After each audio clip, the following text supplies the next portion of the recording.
So I'm back. And a lot of y'all ain't gonna like this video because I keep it too real. Y'all want somebody to keep it kind of real and tickle you right where they say some shit you want to hear. I'm about to keep it 100% again, like I always do. If you watching this video, everything that has happened in the last 3, 4, 5, 6 weeks, I've called it. I'm 100% right. I'm not trying to toot my own horn, but toot that motherfucker. Go watch any of my videos. I have told you what was going to happen, how this season was going to play out. I'm so happy for the last 8, 9 weeks. I have not watched a football game. I'm so happy I saved my time because, see, I'm not going to forget the money aspect. I don't watch a movie when I know how it's going to end. Right? I haven't seen any of the John Wick movies because I know he's not going to die. I know he's going to have this super, I'm the best. I don't watch anything where there's no suspense when I can tell from the trailer how this movie's going to end. And I knew from the trailer of this season, the trailer being the preseason. Those of us who real, we called it in the preseason. Say, oh, y'all think we ass in the preseason and they going to magically turn it on in the season? No, it was over. And then come around week 4 or 5 after we was like 1-3, 1-4. Then that's when I was official with it on record on my videos and anywhere else. Anybody know me in real life? And I said, it's over. The only thing we've been playing for since week 5 of this season was the potential of losing out, getting a draft pick, and hopefully getting rid of Dan Quinn's sorry ass. But I called it, I don't know how many weeks ago, but I said the Falcons will falcon it up. They can't win right and they can't lose right. They don't win the games that matter, and once the season is over, they don't even know how to lose right. This is why you fire a coach mid-season. All them idiots talking about, why are we firing Dan Quinn in the middle of the season? Why would you fire a coach in the... This is why you fire a coach mid-season. You look at the Redskins right now. They in line to get them a top 3 pick. Fired Jay Gruden week 5 or 6 of this season. See, this is why you fire a coach mid-season, because if you let this motherfucker hang around, all of a sudden when he playing for his job, see, Dan Quinn proved something to me that I didn't know before this season, but I know it now. Dan Quinn cared more about his job than he does this team or this fan base. Facts. Dan Quinn, you care more about your job than you do the team or the fan base. Because, period, I knew this was going to happen. Now that you're fighting for your job, you done dug deep. You done made all kind of adjustments. And you got our starters playing when they should be sitting out.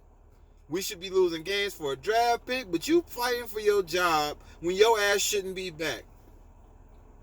And my only question to Dan Quinn is, why don't you prepare the team the same way when the season's fucking over and you fighting for pride? Like, why don't you prepare the team like that in week 1 when they actually have something to play for, when anything is a possibility? You suck.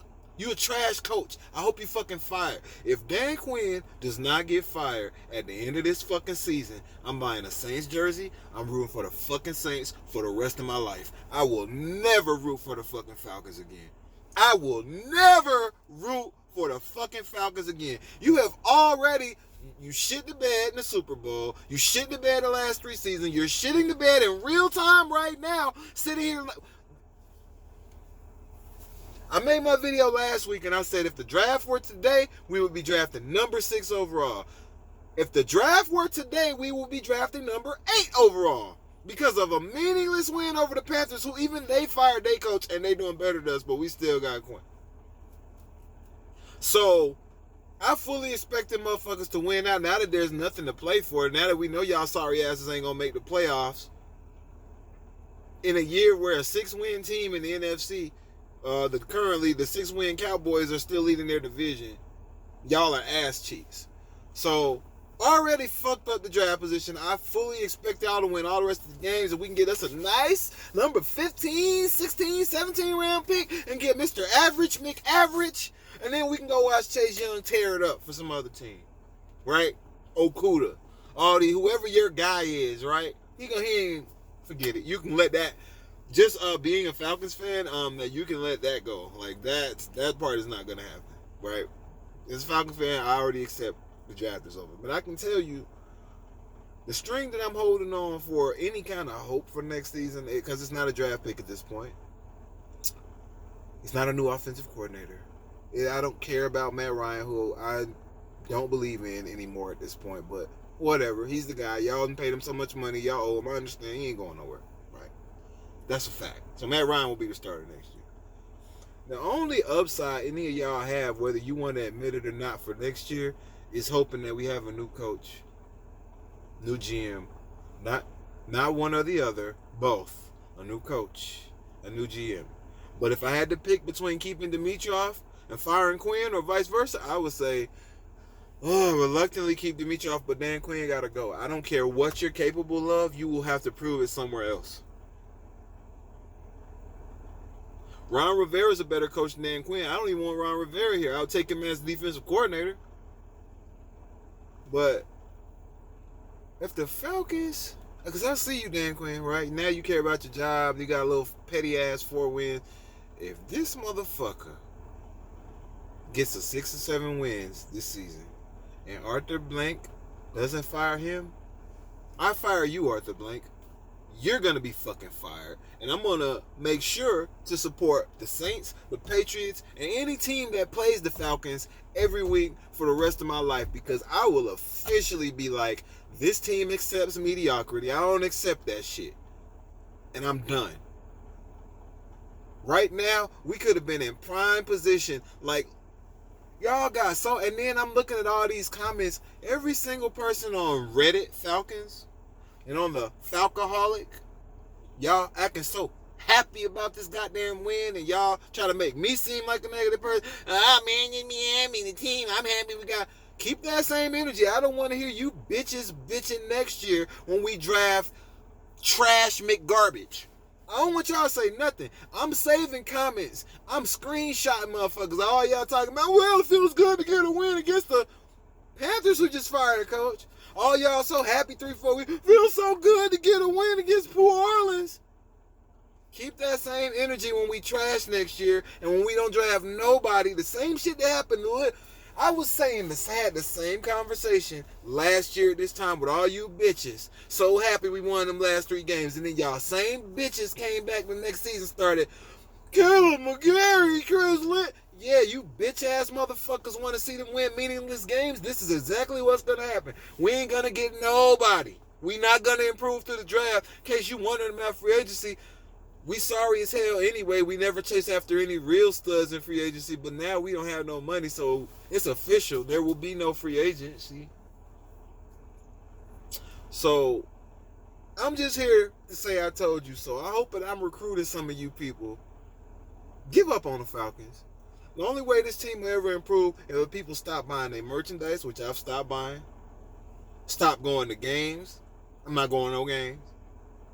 And stop watching on TV. Don't give them your ratings. You can check the score after. They lost. Unless they were supposed to lose, then they won. But you don't need to watch that shit no more. What are you watching for? What are you watching for? Then on top of all that, we still playing starters. Calvin really went down with some injury that 24 hours later, still no update. That ain't good. True Font. He down. Oh, in case you thought, at least we can get rid of him. Oh, no. We owe him $10 million in dead cap next year. Trufant will be a Falcon next year, whether he is fully recovered or not. So once again, Dan Quinn trying to save his job. Instead of us playing young guys who should be getting experience, we're just getting our vets hurt. If you still support this team, I'm going to say it. You a fucking dumbass, and you deserve what you get, because it's like Trump voters. If you want to vote for Trump, fine, but don't bitch when your tariff, when because of his trade wars and shit, you start seeing the price of everything you care about go up. No sympathy for you motherfuckers in Ohio and Pennsylvania talking about, I lost my job. Trump said he's gonna save my job. You get what you voted for. I'm laughing at your pain, and that's how I feel about Falcons fans right now. Even though I used to be one of y'all, if you still support these motherfuckers blindly, you still follow these games week to week like they make a fucking difference, you deserve what you get. Your team sucks. You have a losing product, a losing franchise. They've never won shit ever and never will, because the ownership don't care, the management don't care, and even most of y'all in the fan base accept this bullshit. I know, because of how happy y'all getting about a week 13, 14 win. That's meaningless. We beat beat the Panthers, who don't even have a quarterback or a coach. Yeah! We got a fluky fucking win against the Saints that we know and they know was a goddamn fluke. You can lie to yourself talking about, the game plan was excellent. It was a fluke. The same way the Saints sacking Matt Ryan 9 times in a game, as bad as we are, as bad as our O-line is, that's a fluke. They're not going to sack Matt Ryan 9 times in a game ever again. And that game we had against them 3 or 4 weeks ago to beat them, it was a fluke. It was the old trap game. They saw how miserable we were. They were already in a playoff spot. They slipped. They didn't study that hard that week and practice that hard, and we got them. The Eagles game. We won that game because Nelson Aguilar is a garbage-ass nigga who don't have no hands. We're not a good team. You still getting happy about these wins, man? Fuck the Falcons. I hope Tack McKinley, Trash McKinley, that's your new name. I hope you're watching this. From now on, for the rest of your life, until you get traded, you Trash McKinley. Once you get traded, I don't have to worry about your name no more because you ain't going to make the roster on an actual team. So bye. Vic Busley, bye. Please go get overpaid or underpaid somewhere else. I'm 100% confident you one of the few players that will not go somewhere else and ball out like Tevin Coleman. You suck. You should quit football. You're welcome to come work with me, but then again, you not because you a lazy piece of shit and you got to actually work if you come work with me. So this whole team, I give up on. And Julio. Man, I hope you get... I don't even know what to say about Julio. We can't trade him. We can't get rid of his salary. But I wish you didn't have to be doomed to spend the last years of your career on this team because you're the one player on this team who deserves a Super Bowl. I don't know what else to say, man. So that's my Fuck the Falcons recap. Dub Nation, stand up. They going to hate us next year when we get James Wiseman, all our guys back healthy. That's all I got to say about that. Kiss my ass.